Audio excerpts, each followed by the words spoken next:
Madam President. The senator from Wyoming. Thank you, Madam President. Madam President, many Democrats have called climate change the greatest challenge of our time. Representative Ocasio-Cortez in the House, she is the Green New Deal's lead sponsor. She calls climate change, she says, our World War II. She said, the world is going to end in 12 years. The world is going to end in 12 years, she said, if we don't address climate change. Senator Schumer said that climate change is an existential threat. When the Green New Deal was introduced just last month, Democrats lined up to support it, to co-sponsor it, to agree with it. Senator Markey of Massachusetts called it the kind of generational commitment, he said, that we need to transform our economy and our democracy. Look, every Democrat senator running for president of the United States is a co-sponsor, every single one. When Leader McConnell called for a vote on the new Green Deal, Senator Schumer said, go for it, bring it on. Said it right here on the floor of the United States Senate. Presidential candidate Senator Amy Klobuchar of Minnesota, she agreed, saying that she would vote yes. That's how she said she would vote yes. We'll see what she does today. Well, Madam President, today the Senate will vote on the Green New Deal. All senators will have a chance to go on the record, a chance to show whether they support this radical approach.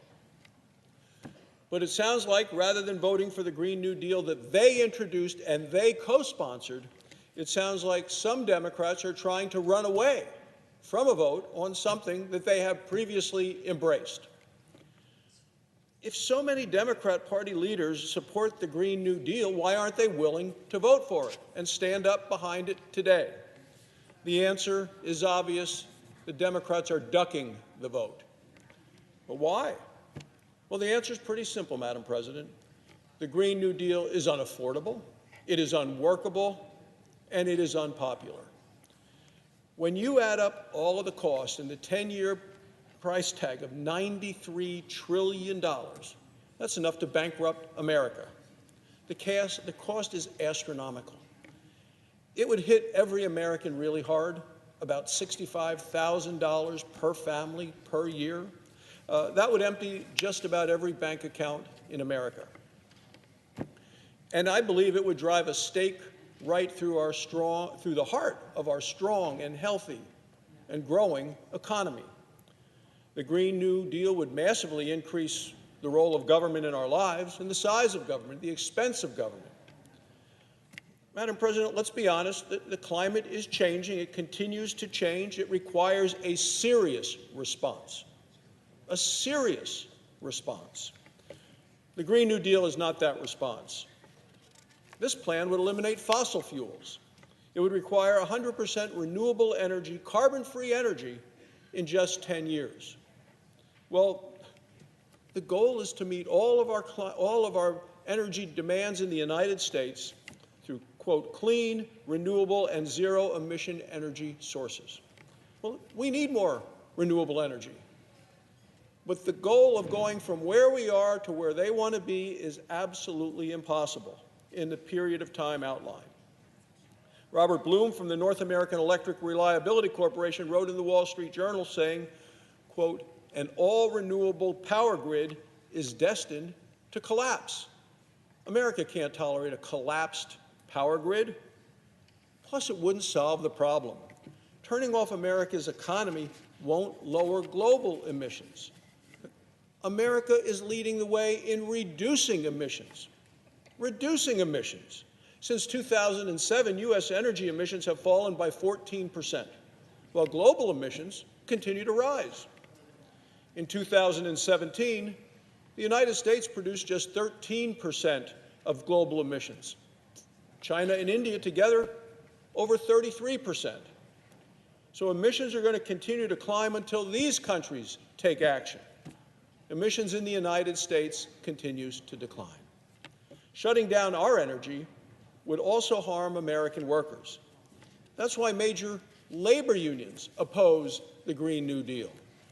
The AFL-CIO labor union, which represents 12.5 million workers, says we will not accept proposals that could cause immediate harm to millions of our members and their families. I agree. Even former President Obama's Energy Secretary, Ernie Moniz, called the Green New Deal impractical. He said it would hurt American progress in reducing emissions. That progress came from innovation, not from massive government taxation and regulation.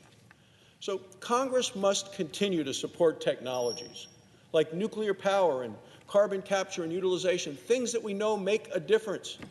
And we have done this in a bipartisan way in these areas. So I want to continue to work with Democrats to find real solutions. We have passed legislation in a bipartisan way for advanced nuclear power plants, for carbon capture, sequestration, using the carbon in productive ways, whether it's for medication, whether it's for construction products. Look, the Green New Deal is not the solution for America. It is a big green bomb that will blow a hole in our strong, healthy, and growing economy. That's exactly why Democrats aren't voting for it. That's exactly why Democrats are ducking and dodging and distancing themselves from this so-called Green New Deal, because it is a radical plan, and it's exactly why Democrats are running away from the Green New Deal. I think we're going to see it today, running away as fast as they can. Thank you, Madam President. I yield the floor.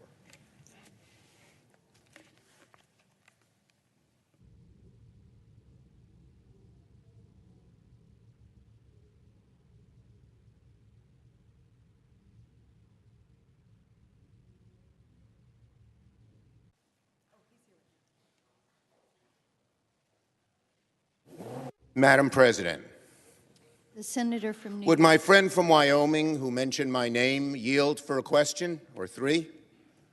Madam President, I know the vote is scheduled at 4 o'clock. I'd ask I'm happy unanimous to consent. answer a question. Okay. And I Now, understand that this. my friend from Wyoming said, I said, bring on the vote on the Green New Deal. I did. Not because I think it's a smart thing to do, it's a stunt, but it would finally get us to talk about climate change, something the other side has not done. So I'd ask my colleague three questions. I was gratified to see Leader McConnell answered them for the first time at his press conference. Does the senator from Wyoming believe climate change is real? Does he believe it's caused by human activity? And does he believe Congress ought to do something about it? Those are my three questions. I'd hope I could get a direct answer since my name was invoked. Well, thank you, Madam President. As a matter of fact, and I would say to my friend, the senator from New York, he asked me those three identical questions on this floor about 2 or 3 weeks ago. And my answer today is the same as it was then, and you're welcome to go back to the congressional record. And I recommended to the senator from New York an op-ed I wrote in the New York Times in December that said, yes, I do believe that climate change is real. And yes, I believe that humans contribute to it. And yes, I believe we have a responsibility to do something about it. And I highlighted the role of innovation, not taxation or regulation, in coming to those solutions. I highlighted legislation that has passed the Senate Environment and Public Works Committee and even signed into law by the President, something called the Future Act that works on capturing carbon dioxide and using it productively. We talked about a bill called the Use It Act, which is now coming through the committee. We are working on it as bipartisan support, passed last session, didn't get all the way to a signature.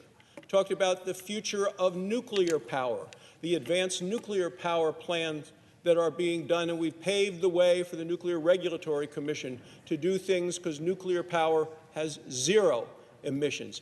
These are bipartisan pieces of legislation passed overwhelming support by the Senate, the House, signed by the President, and these areas, both carbon capture and nuclear power works, are things that actually President Obama's Secretary of Energy, Ernie Moniz, testified to the Senate Energy Committee are the two things that actually can work at scale. And anything else that the United States, I would tell you, does unilaterally will not contribute to a solution, because Emissions from the United States are only 13% of all the emissions in the world. So, Madam President, I would once again recommend to the senator from New York an op-ed that I had written about dealing with climate change through innovation, not regulation or taxation.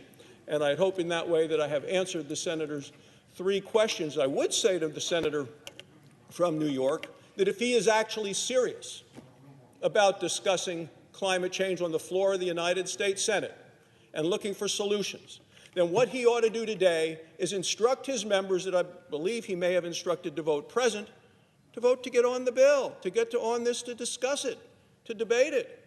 But it doesn't sound like even the co-sponsors are willing to stand up and vote for something that they have co-sponsored. A dozen of them had done it. 3 of them were leading a rally, Madam President, outside the steps of the Capitol within the last couple of hours, with one senator chanting about what about the Green New Deal and having a vote on it, and when do we want it, and the crowd is chanting now. It'll be instructive to see if that senator, and one of these was a candidate for president, see how they vote when their name is called, as the roll is called here, on today's vote on the Green New Deal. The Democratic leader. Thank you. First, I thank my colleague from Wyoming. Now he knows why I've said bring it on. We are finally getting even people like the senator from Wyoming to admit that climate change is real, it's caused by human activity, and we should do something about it. And if we could have an open debate on climate change, that would be great. That's not what's happening today. The senator from Wyoming talks about the contradictions of the senator outside. How about the contradictions of the Republican Party and the senators here putting a bill on the floor that they're going to vote no on? Let's put the bill that the senator from Wyoming asked for, and let there be an open amendment process, and let's see where people fall. All we are asking for is not a sham vote where every people who put the bill on the floor are voting no because they don't want to have a debate, but rather a real discussion and real debate and real amendments. And so I would say this, Madam President. Earlier today, even better than having the senator from Wyoming finally admit climate change is real and caused by human activity, the Republican leader did when asked by the press at his gathering. The whole plan of the Republican leader here is backfiring. We want a discussion on climate. We haven't had one major bill on the real issues of climate come to the floor, led by the leader, where we can have open debate. Not one. So now we're finally beginning to debate it. That is great. We're not going to stand for sham bills that the other side is all voting no on. They know what a trick and joke and sham that is. So does all the American people. But we are finally talking about the issue, and that is great, because climate change is not a joke, it's not a hoax, it's a crisis.